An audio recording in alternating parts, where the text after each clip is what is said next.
बहू भी आ जाती है। और मुझे ना आपका मंगलसूत्र कितना लंबा, सुंदर और भारी भी है। अरे हाँ हाँ, तुम दोनों को ही दूंगी बहू, चिंता न करो। चलो अब खाना लगाओ, खाना खाया जाए। सभी मिलकर खाना खाते हैं कि पड़ोसन आ जाती है। अरे सुधा बहन, थोड़ी चीनी तो देना, घर में शक्कर नहीं है और मेहमान सर पर बैठे हैं। अरे छोटी बहू, चाची को शक्कर तो दे दो।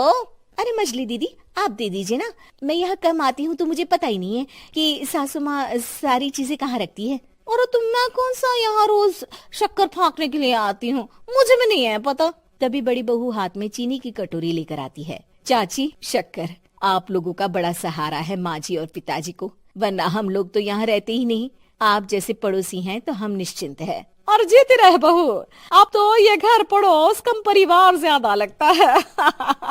सुधा अपनी बड़ी बहू को देखकर बहुत खुश रहा करती थी। वो उससे अक्सर घंटों बात भी किया करती, लेकिन दोनों दूसरी बहुओं का भी वो समझती थी कि शायद छोटी है, वक्त आने पर संभल जाएंगी। समय आ जाता है जब सभी को वापस जाना होता है।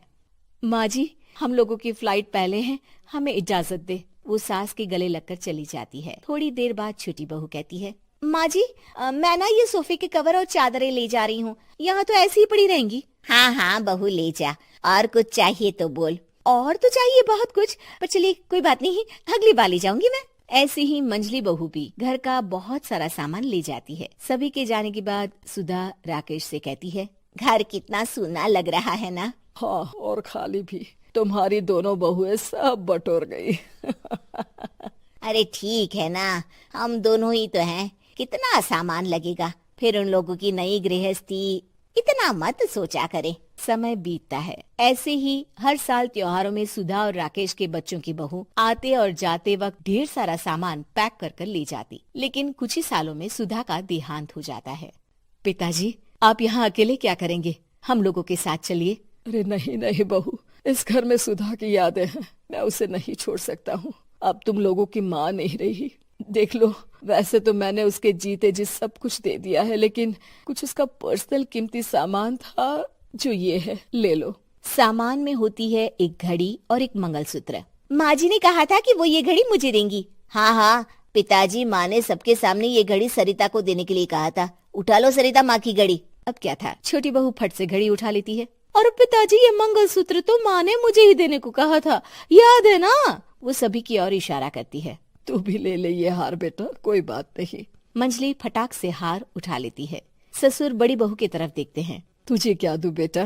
पिताजी, माँ ने एक चीज मेरे लिए भी रखी है।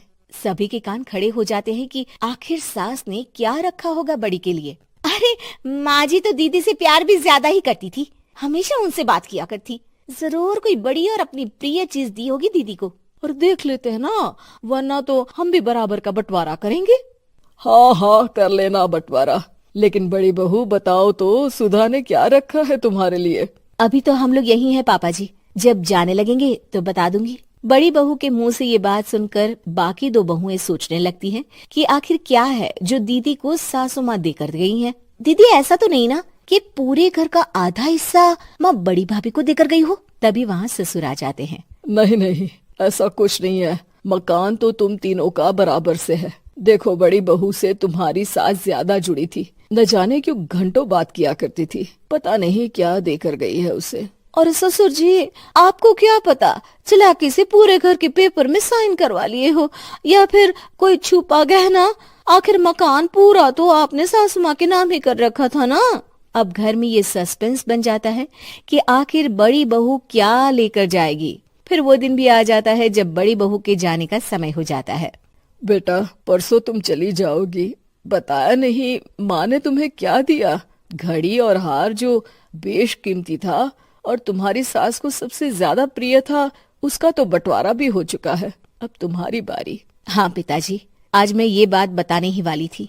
माँ ने मुझे उससे भी बेशकीमती चीज दी है, और वो है आप। आपसे अधिक प्रिय उन्हें कुछ नहीं था। माँ चाहती थी कि आप मेरे साथ रहें। चलिए पिताजी। बेटा, मेरे पास तो कोई पेंशन भी नहीं।